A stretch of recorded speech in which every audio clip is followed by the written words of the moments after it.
Hello everyone, welcome to एग्जाम्बिस। बहुत स्वागत है आप सभी का। मेरा नाम है Kailash Tiwari, ex AFO Union Bank of India. So दोस्तों, जिसका हम बेसब्री से इंतजार कर रहे थे, IPS AFO examination finally notification out हो चुका है। हालांकि सारी चीजें पहले से पता थी कि इस डेट में आना है, सारा कुछ होना है, बट जनरली होता क्या है, जैसे ही नोटिफिकेशन आ जाता है एक बूस्ट मिलता है। बूस्ट किस चीज के लिए मिलता है कि प्रिपरेशन के लिए हमें एक कन्विक्शन आता है कि हाँ, इस एग्जामिनेशन के लिए टारगेट किया है तो अब इसके लिए अच्छे से पढ़ना है।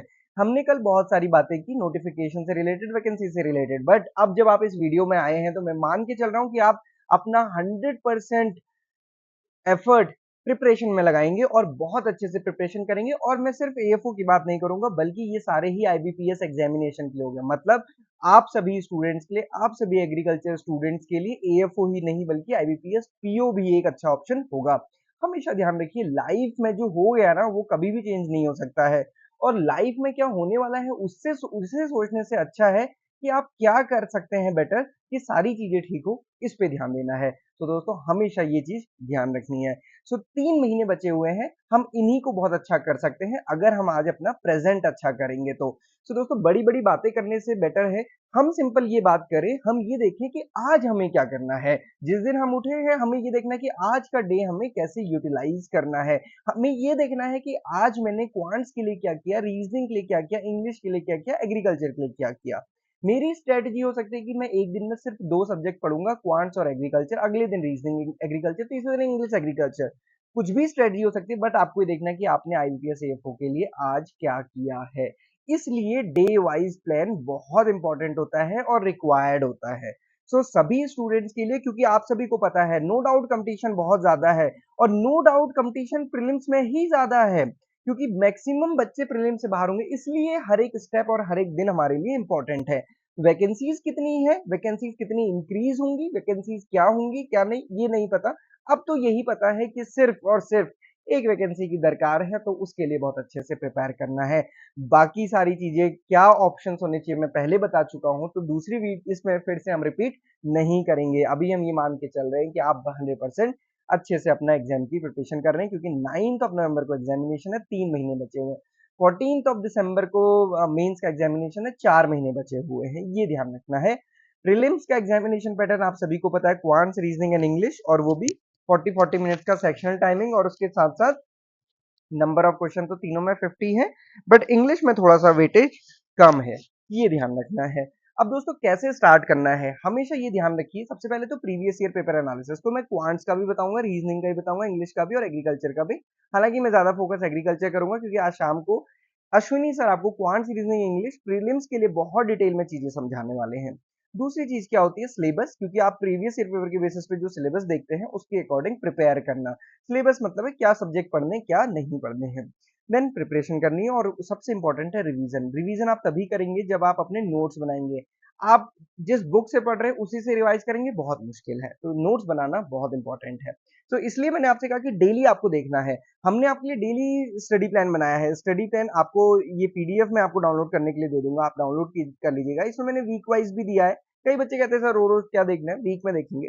बट इसके अलावा आप देखिए, डेली क्लास का भी हमने प्लान दिया है। सिमिलरली आप इसको खुद से फॉलो कर सकते हैं। देखो क्या होता है ना, आप समझिए, सेल्फ स्टडी, सेल्फ स्टडी का क्या मतलब है, स्टडी तो हमेशा खुद ही होती है, उसके साथ साथ क्या होती है, गाइडेंस। गाइडेंस होती है, या फिर हम कह सकते हैं आप किसी से पढ़ते हैं।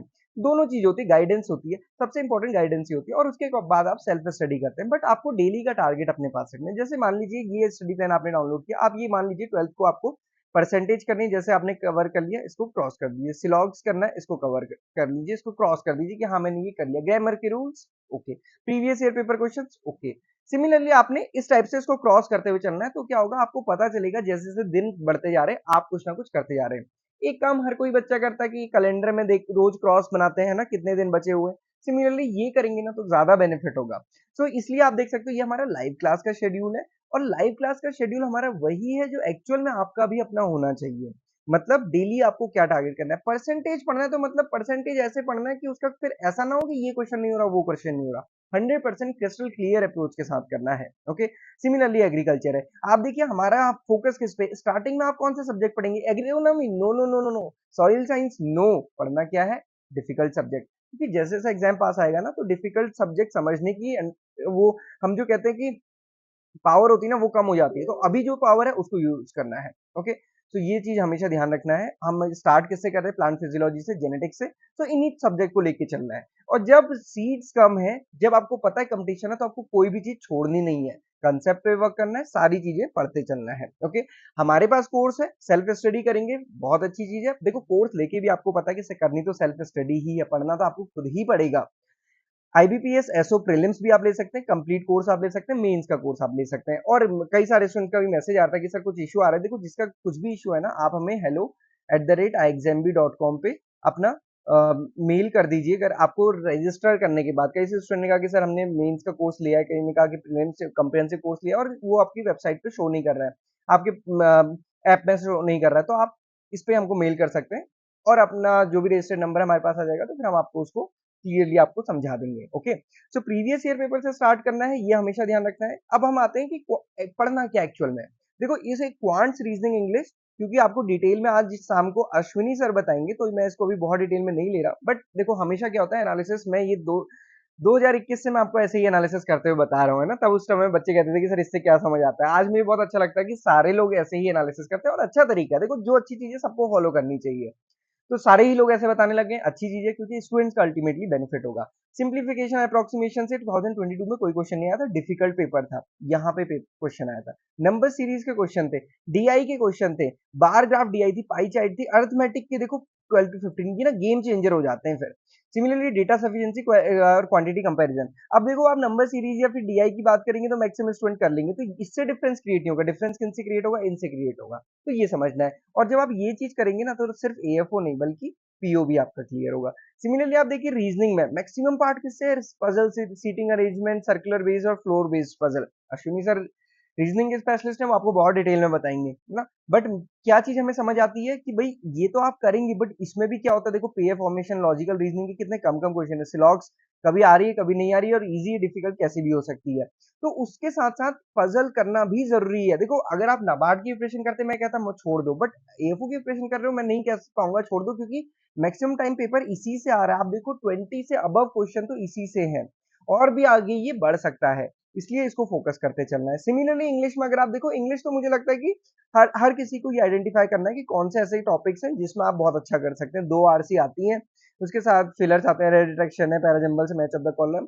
किसी के लिए आरसी बहुत अच्छी है तो वहां से स्टार्ट कीजिए, किसी के लिए कोई भी टॉपिक है तो उसको थोड़ा बहुत छोड़ सकते हैं, अदरवाइज उसको पढ़ना शुरू करें और उसको बहुत अच्छे से करें। अल्टीमेटली कैसे पता चलेगा, आप कभी भी ये डिफाइन नहीं कर पाओगे कि आपकी प्रिपरेशन कैसी है, अनलेस कि क्या आप कर रहे हैं, मॉक टेस्ट दे रहे हैं, तो मॉक टेस्ट बहुत अच्छे से देने हैं। ओके, देन आप देखिए मेंस एग्जामिनेशन के एनालिसिस, ये पिछले 4 साल की एनालिसिस है ना। तो करंट एग्रीकल्चर में इस साल क्या क्वेश्चन आया था, पीएम कुसुम सब्सिडी क्या आता, किसान मानधन योजना, एमपीडा का क्वेश्चन था, प्रधानमंत्री फसल बीमा योजना, पीएम किसान, ये स्कीम से क्वेश्चन आ रहे हैं। आप देखिए हर साल स्कीम से क्वेश्चन आ रहे हैं, हर साल स्कीम से क्वेश्चन है, तो मतलब स्कीम्स भी मिस नहीं करनी है, करंट एग्रीकल्चर मिस नहीं करना है। सिमिलरली एग्रोनॉमी, अब आप देखिए कितना ड्रास्टिक चेंज है, 2020 में 11 क्वेश्चन, उसके बाद सिर्फ दो दो क्वेश्चन, और आप देखिए इस साल फिर से 9 क्वेश्चन। तो मैंने क्या कहा है, एग्रोनॉमी तो हम पढ़ते ही है, तो उसको स्टार्ट नहीं करना, देखो इंपॉर्टेंट है, बट ये नहीं कि स्टार्टिंग से उसमें लगे, आप उसको लास्ट में भी कर सकते हैं। क्योंकि एग्रोनॉमी और सॉइल साइंस मैं ये समझता हूँ कि हर एक एग्रीकल्चर स्टूडेंट को अच्छे से समझ आता है ना। तो बात होती है कि आप उसको अच्छे से रटने की या फिर ऐसे याद करने की, समझने की, तो ये चीज आपको करना है। सिमिलरली इरिगेशन और हॉर्टिकल्चर भी अच्छे से करना है। अब बात आती है इन सब्जेक्ट्स की जिनको हम थोड़ा कम ध्यान देते हैं। देखिए एंटोमोलॉजी में कितने क्वेश्चन इस बार, एंटोमोलॉजी पैथोलॉजी में 8 क्वेश्चन आए, अब ये बहुत मैटर करते हैं। सिमिलरली फूड टेक से क्वेश्चन आते हैं भी, इस बार तो कम आए थे बट कभी ज्यादा भी आते हैं। एंटोमोपैथोलॉजी पहले से हम कहते थे कि नहीं आते, बट अब ये काफी इंपॉर्टेंट है। हर साल आप देखिए 8 क्वेश्चन, 8 क्वेश्चन, 4 क्वेश्चन, 10 क्वेश्चन, तो बिल्कुल इविडेंट है कि इससे क्वेश्चन आएंगे। जेनेटिक्स प्लांट ब्रीडिंग, जो इसको छोड़ के जाएगा मतलब वो नुकसान करेगा। बहुत डिफिकल्ट कुछ भी नहीं आता है, 3-4 मार्क्स का है। देखो कभी तो सिंपल सिंपल चीजें आ जाती है, कभी थोड़ी सी डिफिकल्ट चीजें आ जाती है। जेनेटिक म्यूटेशन क्या है, आइसोलेशन डिस्टेंस किसी में पूछी गई थी, IR8 कैसी वेराइटी, सिंपल क्वेश्चन थे, बट पढ़ के तो आपको सारा जाना है। क्योंकि देखो जिस बार हेटेरोसिस पूछा जाएगा तो उससे आपको कंसेप्ट पता होना चाहिए। जैसे लास्ट टाइम डायहाइब्रिड क्रॉस के बारे में पूछा था, वो कंसेप्ट पता होना चाहिए। ब्रीडिंग में रिप्रोडक्शन का कंसेप्ट वो पता होना चाहिए। जीन ट्रांसफर मेथड वो पता होना चाहिए। तो जेनेटिक्स को नहीं छोड़ के जाना है। और दोस्तों एक चीज समझिए, आप जब एग्रीकल्चर पढ़ रहे हैं, ऐसा तो नहीं है कि आप सिर्फ एएफओ की प्रिपरेशन कर रहे हैं, आप सारे ही एग्जाम टारगेट कर रहे हैं, तो बाकी जगह भी ये पूछा ही जाता है। देन सिमिलरली आप देखिए एनिमल हस्बेंड्री के क्वेश्चन पूछे जाते हैं, 5-6 क्वेश्चन आप देखेंगे, ये कोई इस टाइप से क्वेश्चन है। एग्रोमेट्रोलॉजी से क्वेश्चन है, फिशरीज से क्वेश्चन आता है, 4 क्वेश्चन, 3-4 क्वेश्चन हर साल। तो एनिमल हस्बेंड्री एंड फिशरीज ये हमारा एलाइड में बहुत इंपॉर्टेंट टॉपिक हो गया। प्लांट फिजियोलॉजी जिससे हमारी क्लासेस स्टार्ट होंगी, ये बहुत इंपॉर्टेंट है, इसको जरूर कवर करिए। इस बार की कट ऑफ आई थिंक 929 थी, आप मुझे करेक्ट कीजिएगा अगर ये गलत है तो कमेंट बॉक्स में। कट ऑफ ये थी, बट कट ऑफ का बहुत कोई कोरिलेशन नहीं है, सारी किस पे डिपेंड करती है, पेपर के लेवल पे और बच्चों ने कैसा अटेम्प्ट किया उस बात पे। तो इसलिए कोई हम ये नहीं कह सकते कि वैकेंसी ज्यादा है तो कम होगी, कम है तो ज्यादा होगा, ऐसा कुछ नहीं है। बट डिपेंड किस पे करता है, एग्जामिनेशन लेवल पे।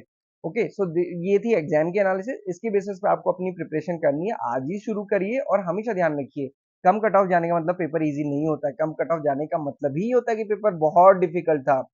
कम कट ऑफ जाने का मतलब लो फोकस इन प्रीलिम्स नहीं है, अगर ऐसा करेंगे तो प्रीलिम्स से आगे ही नहीं जा पाएंगे। सिमिलरली कम कट ऑफ मतलब फ्यू टॉपिक्स नहीं, सारे टॉपिक कवर करने, बहुत अच्छे से प्रीलिम्स के लिए मेहनत करनी है ताकि आप बाकी एग्जाम भी अच्छे से कर पाए। सो दोस्तों प्रिपरेशन करने का तरीका क्या होता है, या तो कोचिंग या फिर एक गाइडेंस जो आपको सीनियर से मिलती है, उनसे मिलती है जिन्होंने पहले एग्जामिनेशन क्लियर किया, आपके अपने टीचर्स, बहुत जगह से हमको गाइडेंस मिलती है। कोचिंग क्या है, पर्टिकुलर आप कह सकते हैं कि जो आपके सब्जेक्ट है उसके लिए आपको पूरी की पूरी असिस्टेंस। ओके, तो कोचिंग और गाइडेंस में भी काफी डिफरेंस होता है, कई बार कोचिंग सिर्फ पढ़ा रहे होते हैं, गाइडेंस का पता नहीं होता है ना, डायरेक्शन लेस हो जाता है कई बार। और तीसरी इंपॉर्टेंट चीज है सेल्फ स्टडी, तो ये तीनों चीजों से ही मिलकर चीजें होती हैं, आपको भी पता है। आप भी किसी ना किसी को कोचिंग में फॉलो कर रहे हैं, आप गाइडेंस कहीं ना कहीं से डेफिनेटली ले रहे हैं, डायरेक्टली इनडायरेक्टली। और अल्टीमेटली करना क्या है, सेल्फ स्टडी, ये तीनों चीजें हैं। ओके, हमारे कोर्स में आप देखेंगे आईपीएस एएफओ के कोर्स में हम न सिर्फ आईपीएस एएफओ बल्कि जितने भी एग्जामिनेशन होते हैं सभी के लिए कंटेंट मॉक टेस्ट वगैरह प्रोवाइड करते हैं, आप यहाँ से कर सकते हैं। इसके साथ साथ हमारे कंटेंट में आप देखेंगे किसी भी टॉपिक में जाएंगे तो शॉर्ट वीडियो, शॉर्ट नोट्स और क्वेश्चंस पहले से ही रहते हैं, और साथ साथ हमारी लाइव क्लासेस होती हैं जिसका शेड्यूल मैंने आपको दिखाया। तो आप इसको कभी भी ज्वाइन कर सकते हैं। हमेशा ध्यान रखिए की टू सक्सेस क्या है, अपने नोट्स बनाइए और उनको रिवाइज कीजिए, ये करेंगे तो डेफिनेटली सक्सेस आपकी है। So this is all for students. आप कोर्स के लिए हमारे डेमो चेक कर सकते हैं, डिस्क्रिप्शन बॉक्स में लिंक दिया है, वहां से आप जा सकते हैं और आज ही प्रिपरेशन शुरू कीजिए। जिन भी स्टूडेंट्स को एनरोलमेंट के बाद कुछ भी इशू आ रहा है, hello@exambee.com पे आप हमें मेल कर सकते हैं। Thank you everyone for watching this video and have a great day ahead.